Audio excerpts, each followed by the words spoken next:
আমি পুলিশ লাইনটা পরিদর্শন করে দেখা, তারপরে আমি ইয়েটা দেখবো, তারপরে ইয়ের সাথে মত বিনিময় করব। ওখানে আমাদের হয়তো ডিসিএসপি থাকবে এবং সব ইউনিয়নেরও থাকতে বলা হয়েছে, তারপরে সব ওসিদেরও থাকতে বলা হয়েছে এবং আমাদের কৃষি যে ডিপার্টমেন্টে আছে এইগুলি সবারই থাকতে বলা হচ্ছে, তাদের কি সমস্যা এইগুলি শুনে। আমি এখানে তো পরিদর্শন করে এখানে যে আমি দেখলাম যে মোটামুটি এদের খাবার মান ভালো, ওইরকম কোনো অসুবিধা, পরিষ্কার মোটামুটি ভালোই আছে।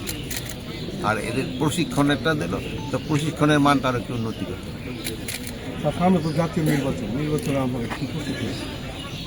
জাতীয় নির্বাচনে আপনারা যেরকম প্রস্তুতি নিচ্ছেন, এই যে বারবার জিজ্ঞেস করেন, এক প্রশ্ন ডেইলি দিতেছি, এই যে প্রস্তুতি দিতে দেখতে আসছি, এবার ট্রেনিংয়ের মান কীরকম হচ্ছে।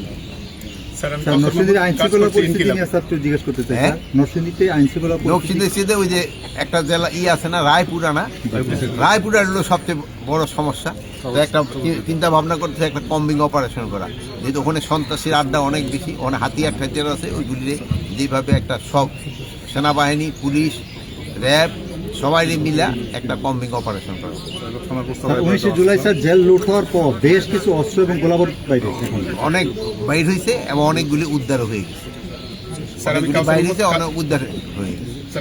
কাজ করছে ইনকিলাব স্যার।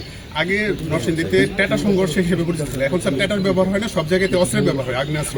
এবং গতকালকে একটা খুন হয়েছে স্যার, নিয়মিতই খুন হয়ে যাচ্ছে। এই ব্যাপারে স্যার এই জন্য তো বড় একটা কম্বিং অপারেশন করতে হবে এখানে, যেহেতু এই ট্যাটা হয় কি মানে আস্তে আস্তে তো সফিস্টিকেট হয়ে গেছে। আগে তো আপনার কাছে তো মোবাইল থাকতো না, যেমন রোহনের ট্যাটা থেকে হাতিয়ারে চলে গেছে, যেমন আপনার রোহনে দেখেন মোবাইল দিয়ে সব কিছু বেড়ে, সবাই ক্ষেত্রে সফিস্টিকেশন আছে, আমাদের বাহিনীর ক্ষেত্রেও কিন্তু সফিস্টিকেশন আছে।